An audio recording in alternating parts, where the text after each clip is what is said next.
Hi, my name is Valentine Wheeler, and I thought in honor of Mother's Day, I'd read the first chapter of my novel, No Parking, which is about a mother getting a second chance at love.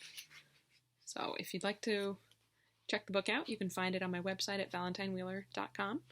And let me give you a taste of Swanley, Massachusetts, and No Parking.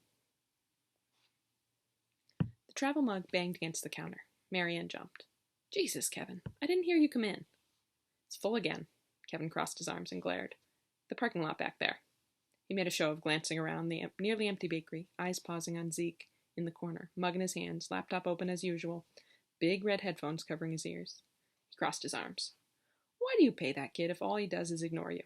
And the customers. You're in a mood this morning. Marianne pushed herself off the stool and grabbed his aluminum coffee mug. Her ex-husband was still an attractive man 15 years after their divorce. She couldn't work out the energy to be annoyed at him for it anymore. If you want to go next door and complain about the cars, go ahead. She filled his mug with hazelnut coffee, added an espresso shot, capped it, and handed it back.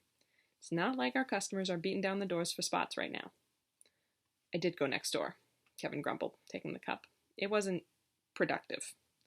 Now it was him avoiding her gaze.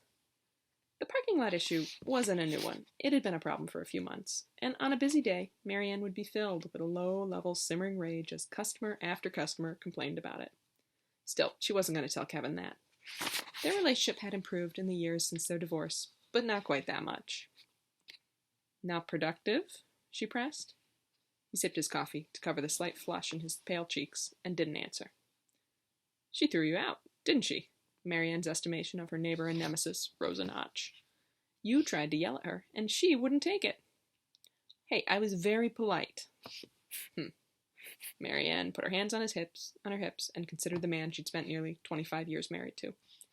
He could be charming when he wanted to, the whole silver fox, sparkling blue eyes, white teeth, politician thing, though he never tried it with her anymore. Many women had found him suave and attractive during their marriage, and they probably still did. But when he wanted something from someone with no interest in what he was peddling, politeness wasn't his style. Generally, once charm had failed, he whined worse than any of their 3 kids had as toddlers. She'd learned that plenty during their marriage, and again during the divorce. I'm sure you were. I can talk to Bruce and Andrea, said Kevin, just because I'm retired. No need to get the city council involved, Kevin. I'll handle my property. Thanks.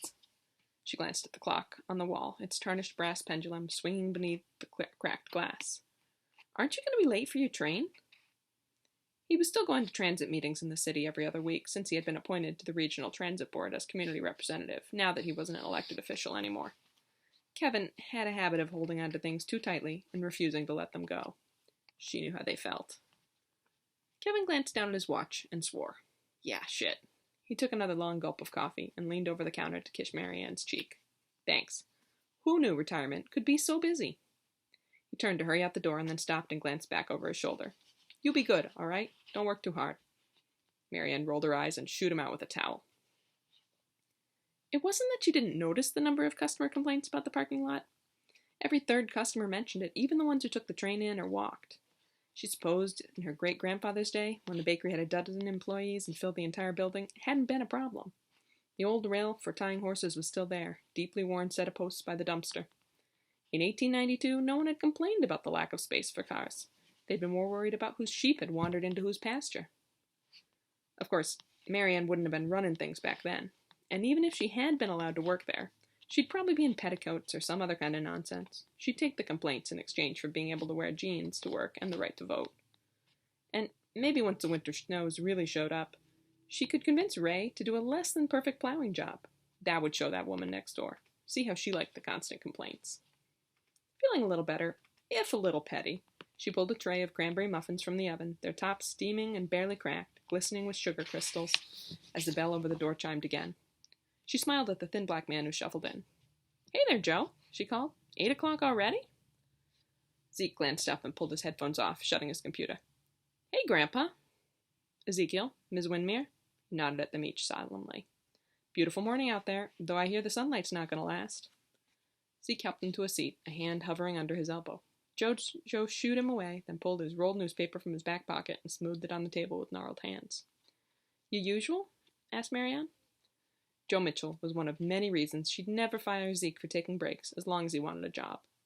98 years old and still living on his own, Joe had been a delivery boy for her great-grandfather when in the 30s before they both went to war. He was family.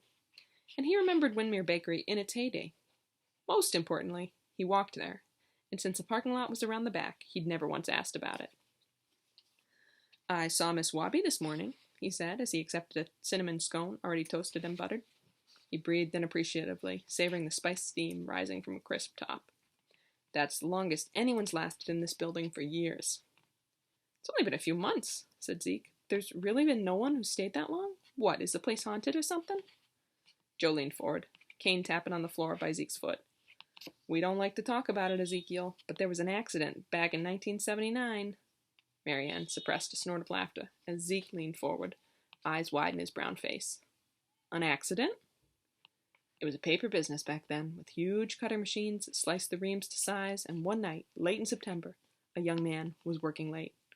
He shouldn't have been there after hours, told his boss he'd finished something he hadn't.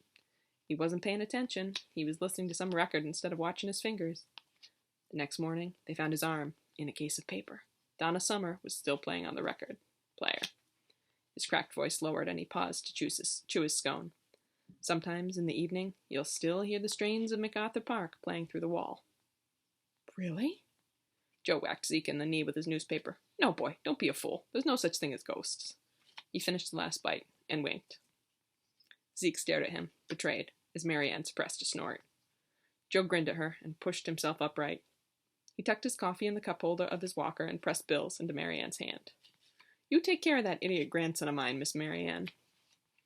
Still shaking his head, he patted her on the shoulder as he passed, and then clapped Zeke fondly on the back before shuffling out the door.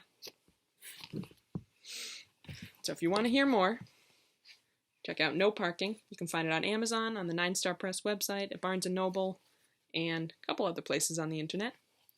If you want to see more of my work, you can find me on Twitter at Ghostal Service or at ValentineWheeler.com. And I look forward to talking about small-town Massachusetts and lots of different kinds of queer families with you on the internet. Thanks so much for watching.